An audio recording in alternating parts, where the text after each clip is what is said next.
Okay. Sure. Okay. I am wondering what the city attorney's opinion is on our flexibility with requiring that sort of energy compliance, because it's supposedly for a new building that requires a permit.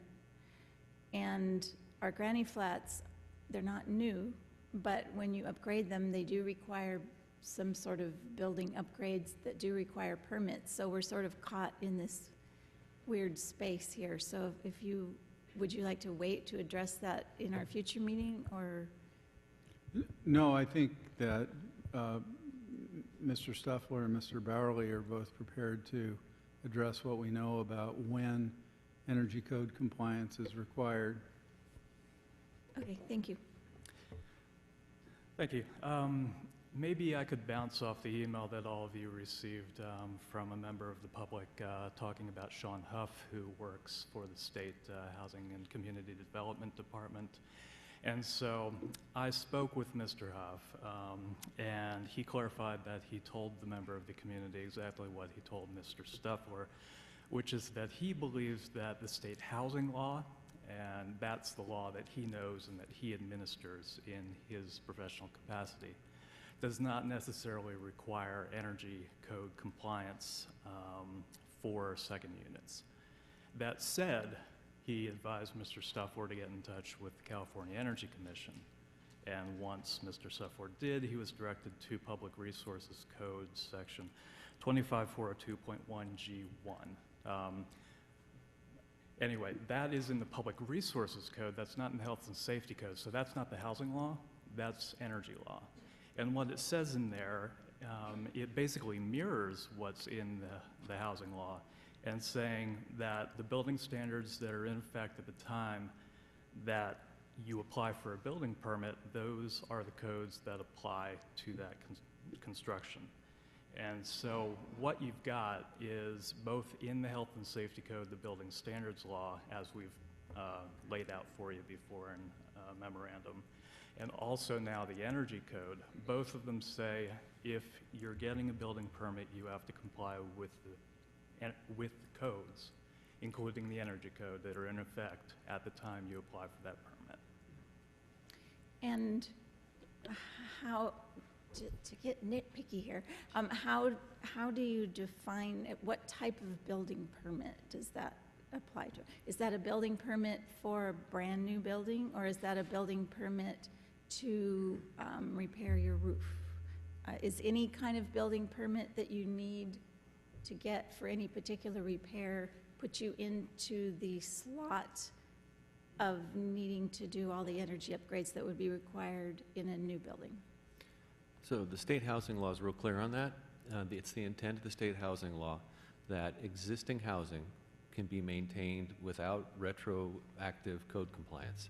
So if you have a home and you've lived in it, or the home's existed for 50, 60 years, 80 years, you can continue, it specifically says, to use the same materials and same systems in that home as long as they're safe and they don't present a fire hazard.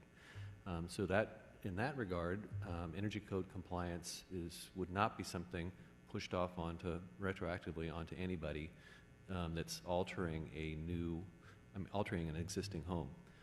You make an addition, the addition has to meet the new energy code requirements, but the existing home does not.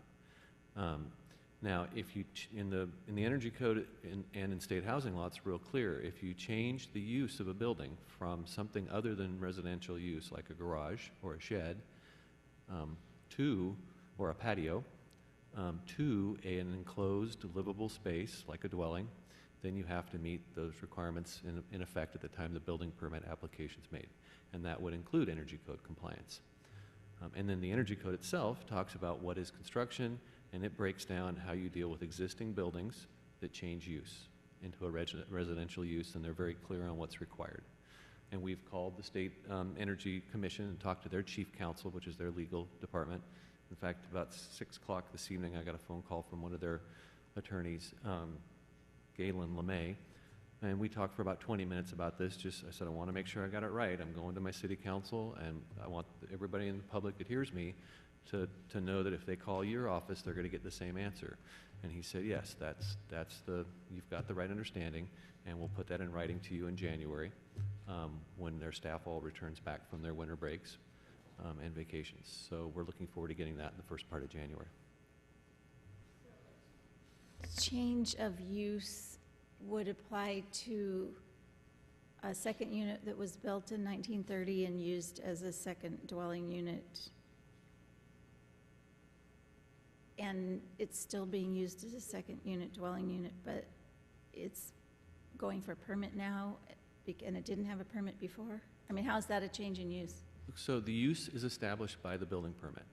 So if someone comes in and gets a building permit for a garage in the 1940s, a detached garage, that's the last use that's on record, then when they come in and say, I want this to participate in the amnesty program or any program, building permit to change it from a garage to something else, they'll have to meet all the code requirements for that something else use, which is a dwelling or whatever they want to use it for other than a garage. Okay.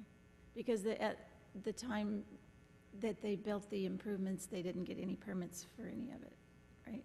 If there's no record of permit, then we can't go back and establish that use being legally allowed and permitted. Okay. And so we don't know what code it complies with, and the state housing law is going to say it's not subject to the same protection that from retroactive code requirements as a permitted residential structure would have. Okay. Okay, that helps, thanks. Councilmember Tracy. Thank you. I appreciate the question and the answer, because one of the issues with the second unit amnesty program going through this second year has been that there has been some confusion over that issue, and I think some members of the community, some of the proponents of